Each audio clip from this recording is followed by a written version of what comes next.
Hello YouTubes, this is Grimweird coming back at you with more Enigmatica 2 Expert Mod Pack playthrough action for Minecraft 1.12.2. And welcome back to part 2 of the Nuclearcraft Fusion Reactor upgrade. So it's only been a few minutes for me. What I did was I used my resonant exchanger to exchange out blocks in here and fix I took the big fans out of the ceiling because they were a bit too much. But I fixed the walls up in here, made this look sort of nice. The fact that I have to fly over these is a pain in the ass, but I don't feel like replumbing it because I'll probably never go back in that corner ever again in this playthrough. So after doing that room, I came out here. We're up to 2673. The cool thing is when I came out, we were over 1,000,000 RF per tick, and we are still only at 34% efficiency. So we might break 3 million RF per tick with this bad boy, because we had filled up its internal power store. And because we were generating now, 1,000,000 per tick plus, I went ahead and put my flux plug back in play and went ahead and turned it on. But I set it down. One of the key things that I did early that sort of screwed with me was I was trying to use the fusion core itself to power its own rings, which was a bad mistake because it doesn't have that big of a battery here. So I slapped the flux plug down. It sucked this thing dry, and all of my rings went powerless. So that was one of the things I learned the first time. So I've got a transfer limit of 1,000,000 that I'm pulling out here per tick. And then occasionally, as I'll do this, as we get up towards 100% efficiency, I will raise that limit and limit it to pulling out just what it's making. Otherwise, if things go weird, I could just suck this thing dry. And right now, sucking it dry doesn't do anything to it, I don't believe. But it might turn it off, and I certainly don't want to turn it off. So if we take a look downstairs, right before I decided to do this, I came down here and checked this guy, and we had dipped down to 611 billion. So we did spend or lose about 3 billion in, or whatever this is, giga RF, during getting that bad boy up and running while doing a few other things in the background. So definitely make sure you have backup power or a secondary power source on your, if you have like a storage system like Applied Energistics. Make sure that if you take down a big reactor like this, that you have plenty of backup power to deal with it. So the efficiency is climbing. That is good. Temperature is climbing. What I've done was I just sort of spaced out my active coolers here. Now the active coolers, this guy, I think with water, if I recall correctly, will cool 25 against a goal of 5,000, I think. Now the thing about these is that each of these will quadruple in its power, in its cooling power, if it is cattywampus or kitty-cornered from from a different one. So in other words, if I'm on the top outside here, and I have another one that is on the bottom outside here, both this one and the one across from it will be quadrupled. So instead of doing 25, this will now do 100. And same with that one over there. This one will now do 100. And so I've set some up to be across from each other. However, if you're trying to dial your temperature in for maximum efficiency, you may want to actually play with the temperature in less than that number. I'm not sure how much cooling this bad boy is going to take. My last one, I had, I think, I don't know, I had like 20 some that were at 100 each. And then I had a few that were at 25 each because they were unbalanced intentionally just to hone in on that 5,000 cooling number. And then I had, so that was about half of the 5,000 number was from water with these guys using the Nuclearcraft Infinite Water Source. So if you put down a Nuclearcraft Infinite Water Source here, it will feed water to all of the adjacent blocks. That's why I've got spaces here, just so I don't necessarily turn them all on at once. And then the other half of my cooling, like 2,500 or so, came from one active fluid cooler, not paired with another one that was running resonant ender. So one of these unpaired was, I think, like 2,500-ish.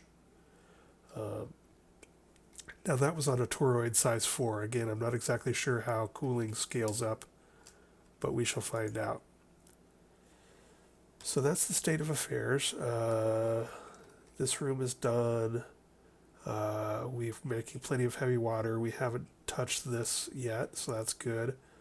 This was at 2822, but once we added the speed upgrades to our electrolyzer to create more heavy water, it's climbed back up from 2822 to 2919. So we're making plenty of fuel. So everything is good in this room. We could call that a win. Everything's good out here. We can call it a win. We're up to, what is that, 14 buckets of neutron fluid. So that's good. I think we've already got more than we will ever need of neutron fluid, but you never know. I'd rather have too much than too little. And it's a nice, handy little byproduct of making the power, which is what I really want here. Power! So we're up to 1.5 million RF per tick.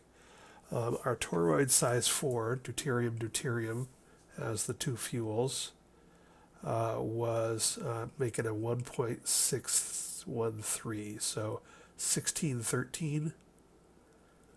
So at 42% efficiency, we're getting real close to that number, which is about what I sort of expected. I would be perfectly happy with doubling our output with these extra electromagnets. I would have not been surprised if I only got, plus, if I'd only gotten, from 1.6 something to say, 3. That's about what I was expecting. That's about what we're going to get. The reason being is I think it's the scaling is balanced for the materials. And so the big materials here are just making the electromagnets. And we went from 190 some electromagnets to like 300 and some electromagnets. And I'm expecting the output to be based on the electromagnet material cost more than anything else. But given similar fuels. All right, I'm going to pause this bad boy again. This has now been running for, let me check the run time. It's now been running for 53 minutes. And we are 2976 against an optimal temperature of 100% efficiency of 5825. So I'm going to go watch TV for an hour and let this bad boy run, and we'll see if this finishes up. And so I'll give you a progress report in my time about an hour, in your time a few seconds, and then we'll see if I want to, I might have to shut the game down and do the active cooling tomorrow morning or tomorrow afternoon, and we can film the rest of this episode then. All right, I'll be back in a second. Another brief update. I have gone ahead and changed up the lighting on the floor to make it balanced around the center a bit better. I have put in some columns around here just to make it look like it's not floating in space. Makes it look a bit more solid and purposeful than before. It looks a little silly, but it looked a little silly before anyway. And we are now an hour and 10 minutes since ignition. We are up to 61% efficiency, 3,500, and again our target number is 5825. We're generating 2.25 million RF per tick. So we're now well above what we were generating 1.613 million per tick before. So 1613 up to 2256. So we are definitely making more power now. And I'm going to go back to watching TV and give this bad boy probably another hour or so. And we'll see where it sits. Back in a bit. All right, another quick update. We are at the just over 2 hour mark since ignition of the new upgraded size 9 toroid. So we're at 87% efficiency, 4,500 against a goal of 5825 for optimal efficiency. The power's crossed over 3 million RF per tick and got a ways to go yet. So that's looking good. And I'm starting to think that I'm probably not going to get, this isn't going to balance out to the point where I want to do active cooling on it before I go to bed tonight. So I'll probably just let this go for a while longer and then go to bed and pick this up tomorrow afternoon. And so for me, this video will take place again tomorrow. But we still have a lot of runtime left in this video, and I'm sure you guys want to see how this works out and what it ends up being, and take a look at getting the active cooling dialed in. So I will pause the recording, and we will continue with that in a second tomorrow. Bye. All right, so this bad boy is at about it's approaching 5 hours past ignition, and we are at 99% efficiency. So we are at 5700-ish with an optimal temperature of 5825. So we're getting real close. So I have experimented a little with our active cooling.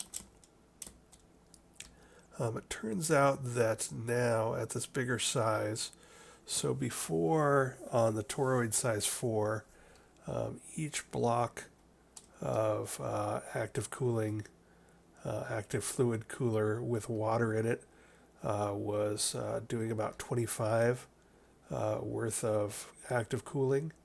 It turns out now they're at about 11 point something. And likewise, these were doing like 2700-ish. And now they're doing about like 2200-ish. So it 2200-ish? I can't remember. I've already lost track. Bottom line is I experimented with them a bit. I've got them turned off right now because I still want that to get up to around 5825. But we're going to end up using about 4 of these that aren't mirrored with resonant ender. And then we're going to use about 2 water ones that are mirrored, and then 2 that aren't mirrored. And that's going to be about it for our active cooling. So we are going from only 1 resonant ender to now having 4. Pardon me, I had to cough. So when I turn this bad boy on, I will have to just take a look and make sure that my Enderman powered spawner in here, Ender IO powered spawner, plutonium RTG,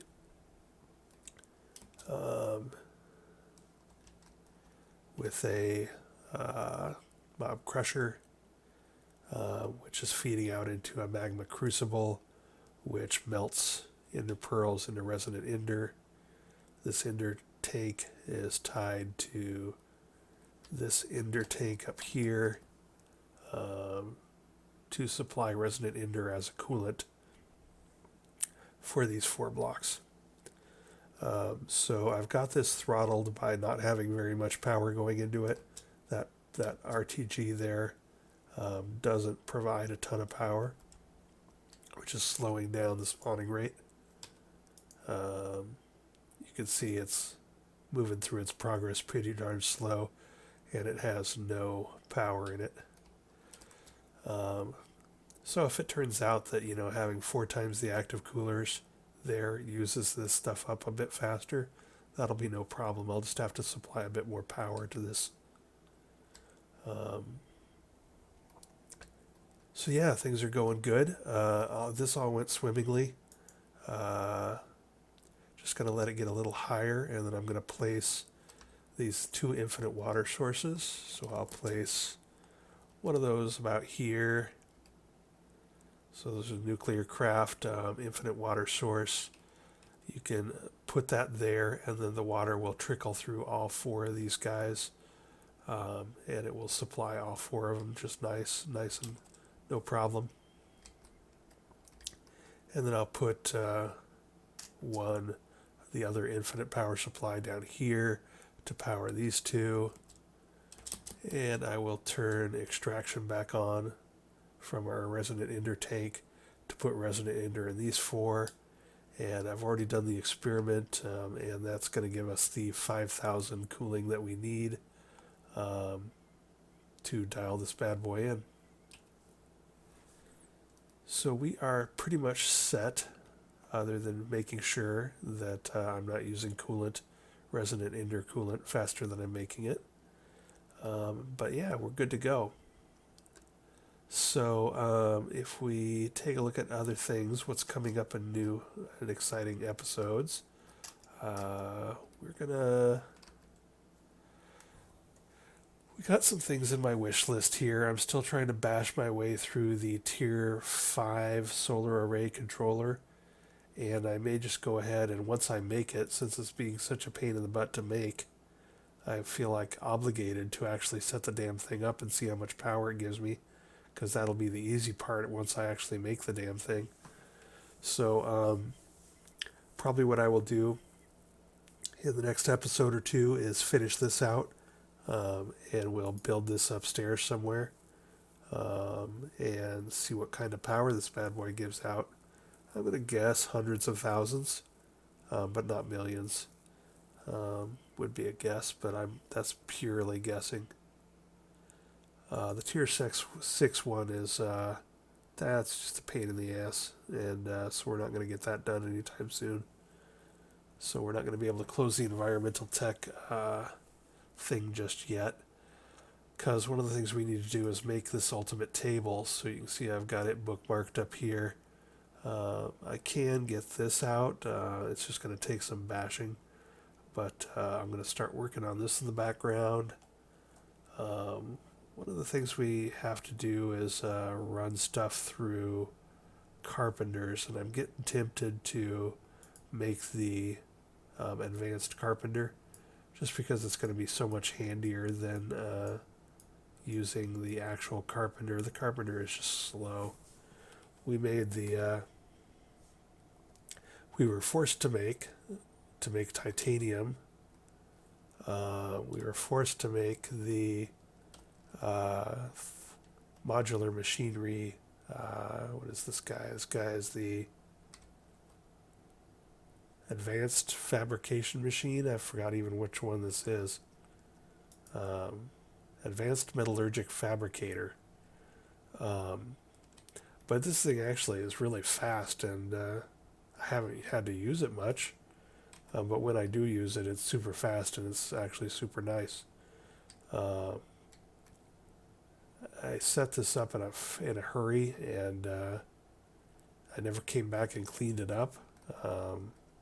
Basically, all we really have made in it is some titanium ingots. But I might come over here and build this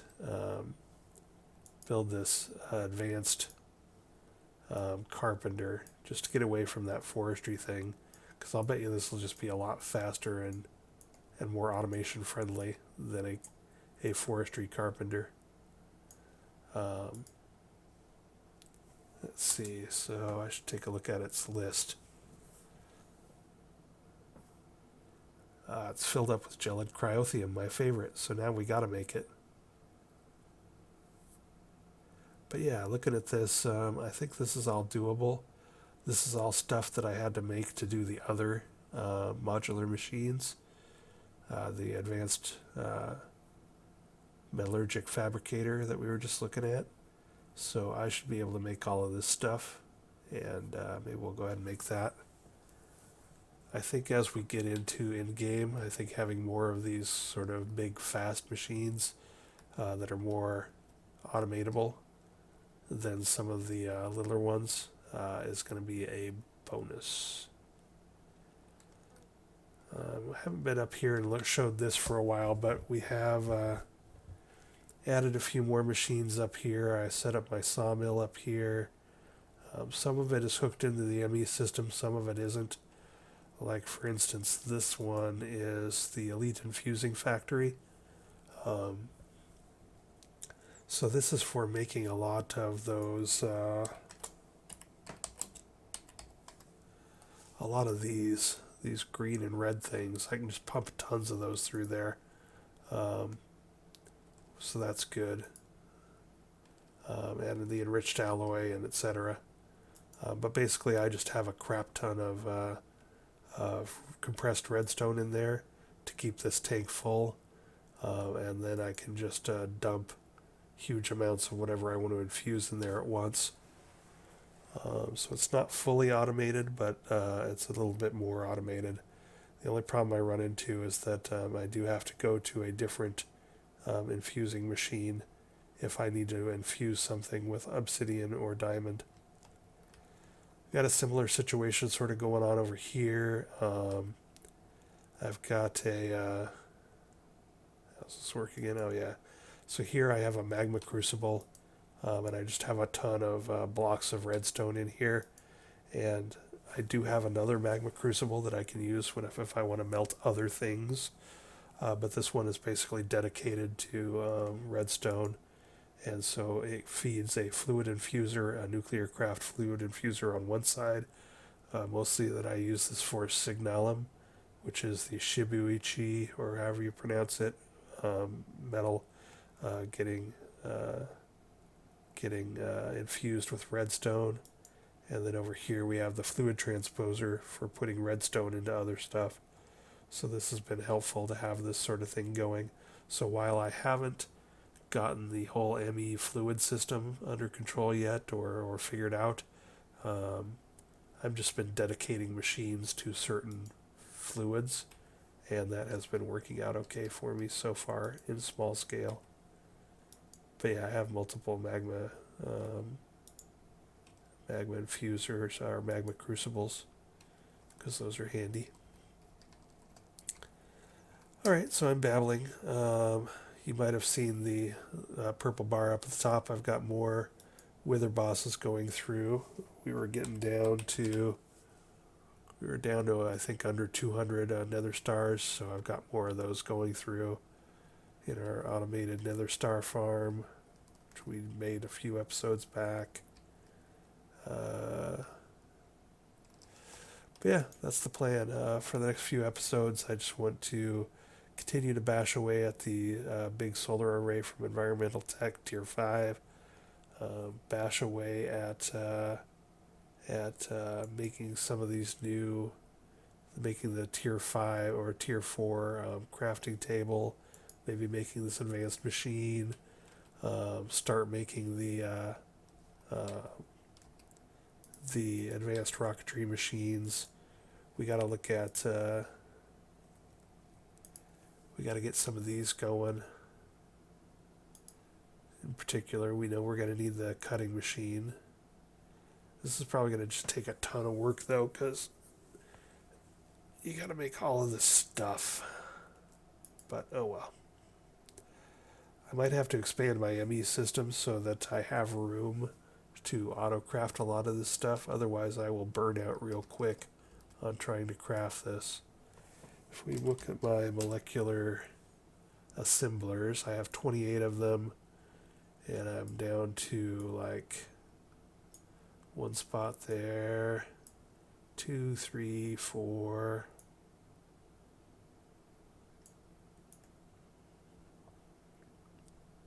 5, 6, 7, 8, 9, 10, 11, 12, 13, 14.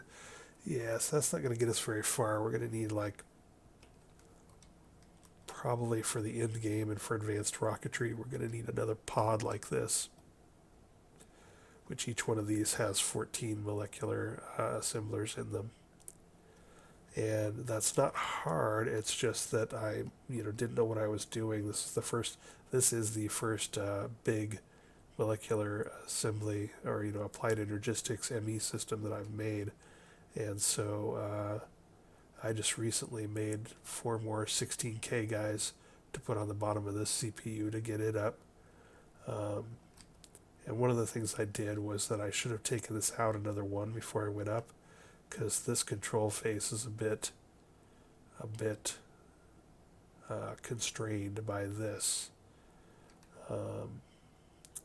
So I might have to move things around a bit, or I'm not sure how it works. I gotta look it up when you add extra controllers, how that works and how they work together and what that means for your system. But basically, this channel is at 31 of 32. This one has some room on it, but it doesn't have, I think, enough room. Each of these pods takes 14. So I guess I could make another pod like that off over in this direction. I can make that over in here somewhere. Anyway, things are getting messy. I'm looking forward to getting done with this mod pack and moving on to something else, just because I've learned so much in this mod pack that I would do all of this so much differently now that I know what I'm doing. So much differently. But okay, anyway, I'm babbling at this point. So the nuclear reactor upgrade went great. We're back up at full power. We've got 614 billion RF in our big old battery, so we are in good shape. We're just waiting to turn on our active cooling for another. We're at 100% efficiency. I might just go ahead and do that. 5825. I gotta wait until it gets to 5825, just for my own sanity. That'll get us up to 3.63 probably. Anyway, so I'm going to give that a little bit longer and then turn on our active cooling, so I can review that at the beginning of the next episode. But I'm going to call this an episode. Thanks for watching. I hope you like the upgrade of the reactor. I sort of wish I'd kept the rings, the toroid ring, transparent. But, oh well, you live and you learn. Next one will be transparent again. Talk to you next time. Bye. Okay, I lied. I'm back. We can squeeze another several minutes into this episode. And I did want to sort of put a bow on this and activate our active cooling. So you can see here that we are, for deuterium, which is the fuel we're using, with an optimal temperature of 5825. We are at 5823, 100% efficiency, and we can go ahead and probably turn on our active cooling so that we stay at this temperature. So what we're going to do here is, I sort of already had it mapped out because I experimented with it and then turned it off. But for these guys, we've got 4 of them that we want to do with water. So you can see that the water is going up there. It's 500. It's going up to approaching 500 there as the water fills these out. So those are 4 water cells. And now if we hover over the green temperature gauge, or it's green at least in our current temperature. If you ran it all the way up here, it might not be green. But you can see that we have a new line here that says that that blue thing says active cooling rate 44 K per T. Well, we want to get up to 5,000.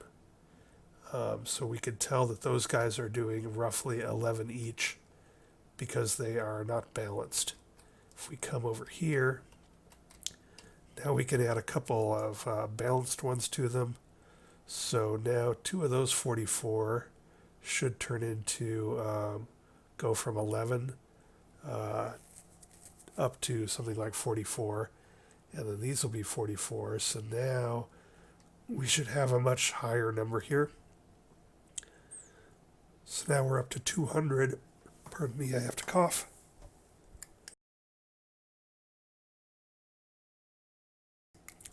So now we're up to 200.